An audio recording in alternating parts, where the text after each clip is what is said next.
안녕하세요. 리서치 에이전트 맥입니다. 여러분 혹시 롯데카드나 KT에서 터졌던 대규모 정보 유출 사건 기억나시죠? 정말 엄청났잖아요. 근데 이상하지 않으세요? 왜 우리나라에선 이렇게 큰 해킹 사건이 자꾸만 반복해서 터지는 걸까요? 단순히 기술이 부족해서? 오늘 분석을 들어보시면 그 진짜 원인이 최첨단 기술 같은 게 아니라는 걸 알게 되실 겁니다. 바로 한국 보안 시장이 가진 아주 고질적인 구조적인 결함 때문이거든요. 자, 그럼 첫 번째로 이 반복되는 해킹의 진짜 원인이 대체 뭔지부터 한번 깊숙이 파고 들어가 보겠습니다. 문제의 핵심은 말이죠. 어떤 특정 기술 하나가 아니에요. 바로 이 보안 시장 자체가 가진 고질적인 문제, 그 구조에 있습니다.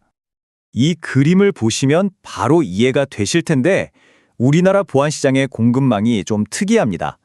고객사, 그러니까 기업이나 정부가 프로젝트 비용 좀 싸게 해주세요 하면요.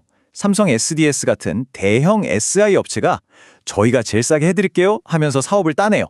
그리고는 보안 솔루션 업체들한테 가서 이 예산에 맞춰서 납품하세요 하고 가격을 후려치는 거죠. 이게 비유하자면 가장 싼 값에 나라를 지킬 요새를 지어달라고 하는 거랑 똑같은 상황인 겁니다. 그러다 보니 이런 말이 나오는 겁니다. 보안은 예산 삭감의 첫 번째 희생양이다. 이게 바로 최저가 입찰의 덫이라는 건데요.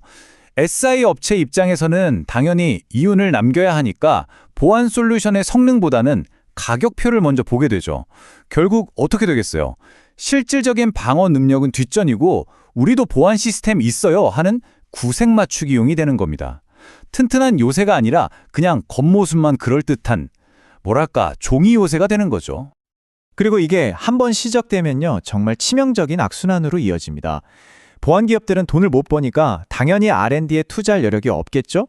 그럼 신기술 개발을 꿈도 못 꾸고 그냥 기존 제품 유지 보수만 겨우 하는 거예요. 결국 산업 전체의 기술 경쟁력이 약해지고 해커들한테는 마음껏 놀아보세요 하고 놀이터를 그냥 내주는 꼴이 되는 겁니다. 자, 그런데요, 정말 역설적이게도 이 끝없는 위기 속에서 새로운 기회가 보이기 시작했습니다. 보안을 바라보는 시각, 이 패러다임 자체가 완전히 바뀌고 있거든요. 변화가 정말 뚜렷합니다. 예전에는 보안을 이거 어떻게든 줄여야 하는 비용으로만 봤다면요. 이제는 이거 없으면 우리 회사 망한다. 즉, 생존과 신뢰를 위한 핵심 투자로 보기 시작한 거예요. 예전처럼 성벽만 높이 쌓는다고 해결될 문제가 아니라는 걸 깨달은 거죠. 성 안에 있는 진짜 보물, 바로 데이터, 그 자체를 지키는 시대로 넘어가고 있는 겁니다. 이런 생각의 전환이 특히 세 가지 분야의 폭발적인 성장을 이끌고 있는데요. 첫째, 24시간 내내 지금 우리 회사 공격당하고 있나를 감시하는 보안 관제. 둘째, 만약 서버가 뚫려도 데이터만큼은 지킬 수 있을까에 대한 답인 데이터 보안. 그리고 마지막으로 도대체 누가 어떻게 우리 시스템에 들어오고 있는 거지를 통제하는 내부 통제. 바로 이 세 가지가 주인공입니다. 기업들이 가장 궁금해하는 근본적인 질문에 대한 해답들이죠. 그렇다면 이 새로운 패러다임의 물결을 타고 시장을 이끄는 핵심 플레이어들은 과연 누구일까요? 지금부터 그 주인공들을 한 명씩 만나보시죠. 방금 말씀드린 3대 성장 분야에서 정말 독보적인 위치를 차지하고 있는 기업들입니다. 보안 관제는 SK실더스, 데이터 보안은 파수, 그리고 내부 통제는 지니언스. 각각의 영역에서 시장의 흐름을 완전히 주도하고 있는 회사들이라고 보시면 됩니다. 자, 그럼 우리 투자자 입장에서는 이 거대한 변화 속에서 어떤 기업을 눈여겨봐야 할까요? 지금부터 진짜 옥석을 가리는 시간을 가져보겠습니다. 첫 번째 주자는요, 뭐랄까 포트폴리오의 든든한 마청 같은 존재죠. 바로 알랩입니다. V3라는 이름 하나만으로도 사실 설명이 끝나는 그런 존재감을 가진 회사입니다. 알랩의 가장 큰 매력은 뭐니 해도 안정성이에요. 압도적인 브랜드 파워에서 나오는 꾸준한 현금 흐름, 그리고 사업도 다양하게 하고 있어서 리스크가 분산되어 있죠. 다만 한 가지 기억하실 점은 막 2배, 3배 뛰는 그런 폭발적인 성장주라기보다는 꾸준히 우상향하는 가치주, 성숙기 기업에 가깝다는 겁니다. 다음은 데이터 보안 분야에 그 누구도 대체할 수 없는 전문가, 바로 파수입니다. 요즘 개인정보 보호 규제가 점점 더 강해지고 있잖아요. 그럴수록 이 회사의 가치는 더 빛날 수밖에 없습니다. 파수의 핵심 무기는 바로 DRM, 데이터 암호화 기술인데요. 이게 왜 중요하냐면 최근에 미국 정부를 고객으로 뚫었어요.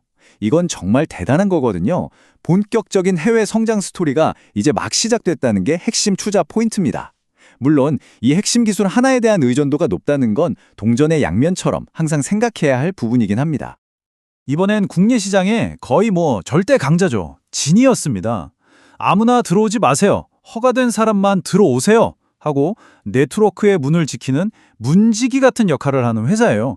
요즘 말하는 제로 트러스트 시대에 딱 맞는 기업이죠. 국내 네트워크 접근 제어, 이걸 넥이라고 하는데 이 시장의 75% 이상을 장악하고 있어요. 거의 독점이죠. 이 막강한 국내 기반을 발판으로 삼아서 요즘은 클라우드 기반의 차세대 보안 서비스로 해외 시장의 문을 아주 세게 두드리고 있습니다. 이제 관건은 딱 하나죠. 이 해외 진출이 얼마나 빨리 숫자로 찍히느냐, 바로 그겁니다. 네 번째 기업은 이글루 코퍼레이션입니다. 이 회사는 좀 독특해요. 제품을 파는 게 아니라 보안 서비스를 제공하는 일종의 구독 모델을 가진 회사라고 생각하시면 쉽습니다.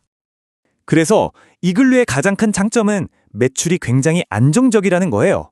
매달 구독료처럼 돈이 들어오니까요.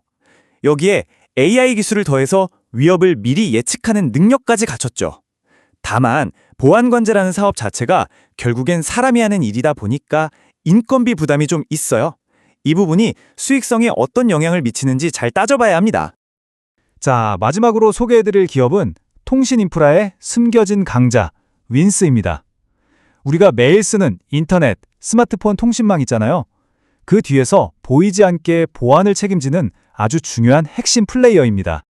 KT나 SKT 같은 거대 통신사들이 핵심 고객이라서 고객 기반이 아주 탄탄해요. 기술력도 업계 최고 수준이고요.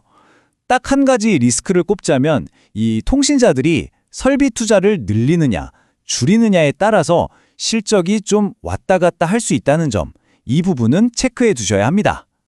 자, 그럼 지금까지 살펴본 이 5개 기업을 가지고 하나의 포트폴리오를 짠다고 한번 상상해 볼까요? 든든한 맏형 안내비 중심을 딱 잡아주는 앵커 역할을 하고요. 파수와 지니언스는 높은 수익률을 기대해 볼 수 있는 성장주로 포진시키는 거죠. 그리고 이글루와 윈스는 각자의 영역에서 꾸준한 가치를 만들어내는 가치주로서 포트폴리오 전체의 안정성을 더해주는 이런 그림을 그려볼 수 있겠습니다. 네, 오늘 준비한 내용은 여기까지고요. 물론 오늘 분석 내용은 특정 종목에 대한 투자 권유가 아니라 산업을 이해하기 위한 정보 제공의 목적이라는 점 다시 한번 말씀드립니다. 이제 보안은 더 이상 비용이 아니라 생존을 위한 필수 투자가 됐습니다. 그렇다면 이제 질문은 이거겠죠. 기업들이 과연 이 변화에 적응할다가 아니라 과연 누가 이 거대한 변화의 주인공이 될 것인가? 바로 이겁니다.